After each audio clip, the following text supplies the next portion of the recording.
China's not exactly known for retro watches, but what if I told you they just made one of the coolest ones I've ever seen?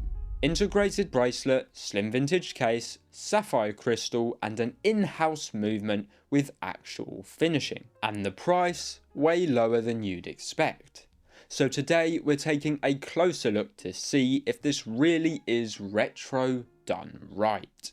Now, case proportions and wrist presence are the most important thing to consider at first, as if you can't wear it, why buy it? And honestly, when I first saw the proportions, I thought it might be a bit small for the average man. However, luckily, that is not how it wears at all. Now, the case is a soft square shape, 36mm across with a 48mm lug to lug, which gives it the wrist presence of a 38 to 39mm round watch with average lugs. Which is compact, yes, but unlike I first thought, it is not dainty. It is just 12mm thick including the crystal, but feels slimmer on the wrist thanks to the case shape and profile. The brushing is even, subtle and suits the aesthetic, nothing too flashy, just clean lines and a squared off retro edge. It sits flat, it wears balanced, and honestly disappears in the best way. It just melts into your wrist like it's supposed to be there. And the bonus, an open sapphire caseback. Now, you don't often see that in retro inspired pieces at this price, and though the movement isn't hot horology by any means, there are some pretty cool things to go over when we get into the movement section. But first, the case isn't even the weirdest part. That title might go to the dial. Similar to my opinion on if you can't wear it, why buy it? If you don't like the design, you're not going to wear it, so why buy it? Now, this is where things get divisive down to a make or break moment, because the dial I have here is meant to mimic retro static from TVs in the 70s. Now, the one I went for is the Chinese character variation because it leans even more into the weirdness. But if you want the English version, that is available, and there are also generally more mainstream options too, like a retro snake pattern or a muted grey texture dial. You've got some thin applied hour markers, crisp silver hands, and the day at 3 is well placed, honestly balancing out the layout better than expected. However, lume.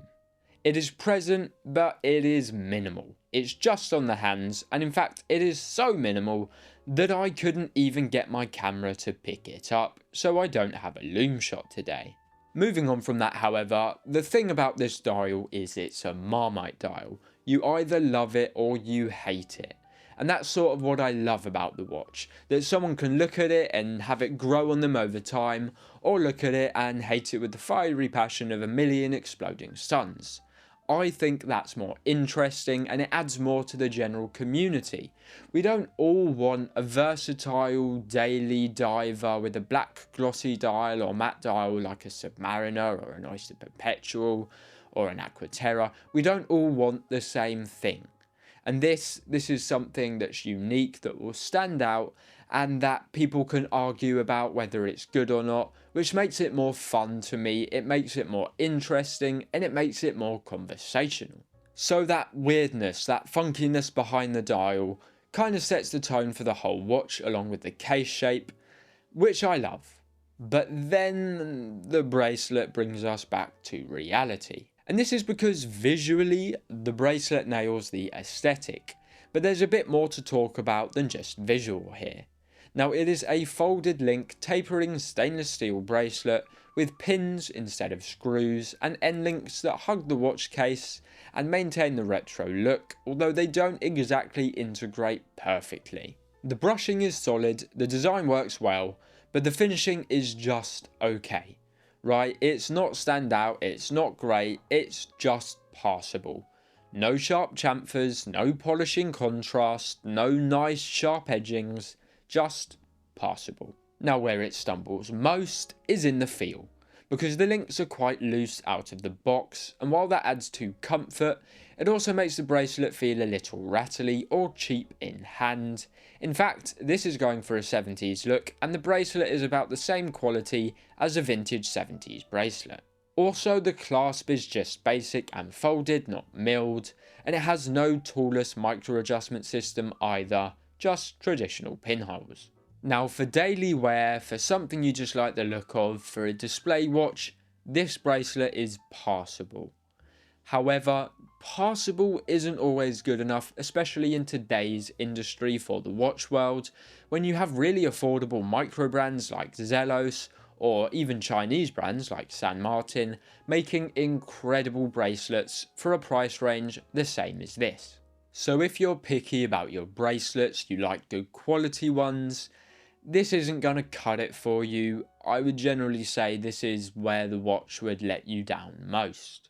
If you don't want to be let down though, and you appreciate honest, well researched and high quality videos, especially reviews like this, all you have to do for me is drop a like and a subscription. It takes you 2 seconds, it costs you nothing, and it helps me make videos like this.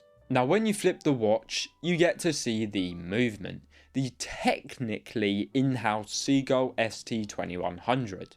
Not just a great movement for the money, but a great movement in general. It's based on the ETA 2836-2, so you're getting a day-date layout, a smooth 28,800 beat rate, which means that the seconds hand ticks at a nice rate, and a 42-hour power reserve, meaning if you wind it all the way, you can leave it on the side for just under 2 whole days and it will still tell the time accurately.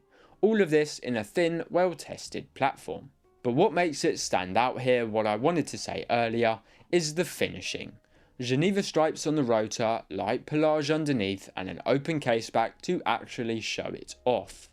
On top of that, mine ran at just about +1 to +3 seconds a day out of the box, and it's hackable, hand windable, and easy to service while also being fully automatic. Now yes, even though they say in-house, it is a clone. However, it's a legal clone because in 2002, the patents for the ETA movements like the 2836, the 2824, they all went void, which means that it's fully legal and okay to copy the movements, which is what a lot of brands do. So it's not a bad thing. In fact, what Seagull have actually done here is they've gotten a movement that we know is reliable, it's well tested, it's accurate, and they've made it more accessible to the general public by producing it cheaper. Because realistically, this thing is maybe 5 to 10% worse than an actual Swiss version of the movement. So overall, you're getting Swiss-like performance, better finishing than many entry-level Seikos or Hamiltons or Tissot's, and it's viewable through the back, so even if it's a clone, it's a damn good one. However, of course, not everything is perfect, and it's time we talk caveats. Now, the first caveat is the dial. Because for some it is too weird. It leans really hard into the retro, and while I love it, it won't be for everyone. Second is the bracelet, because as we covered, loose links, basic finishing, overall the package is just underwhelming there. Third is the loom. It's there, but it's so weak that it basically isn't there. I mean, if you're the sort of person who wants nighttime visibility, this isn't your watch. Fourth is the movement. Yes, not the movement itself. I just want to say it is a clone. That is a consideration because some people don't want a cloned movement. That said, it's refined, well finished, and very reliable as a clone, so there's that to be said. And if you compare it to what you'd get from a big Swiss or Japanese brand at the same price, well, that leads us to the final verdict.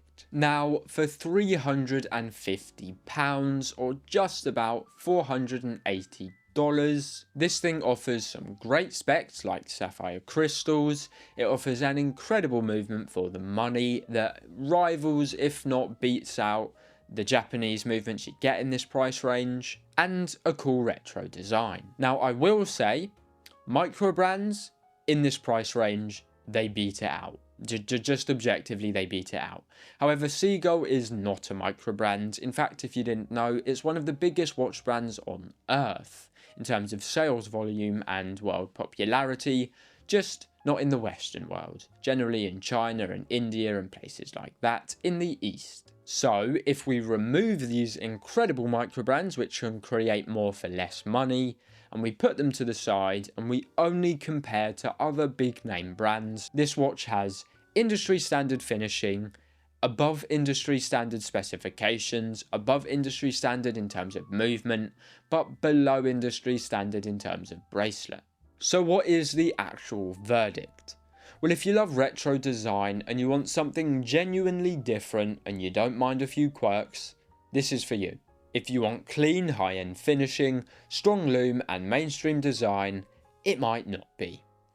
For the price, it's punching hard, the movement is excellent, the design is memorable, and the specs are better than you'd think. If you compared it to a Seiko 5 Sports, this would give you a high beat movement, an open case back, and more personality.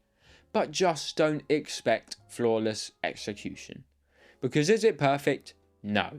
But it is charming, it's weird, and surprisingly high spec, and that's what makes this watch prove, yes, it's retro done right. And with that, never forget, time keeps ticking, so use the time you have wisely.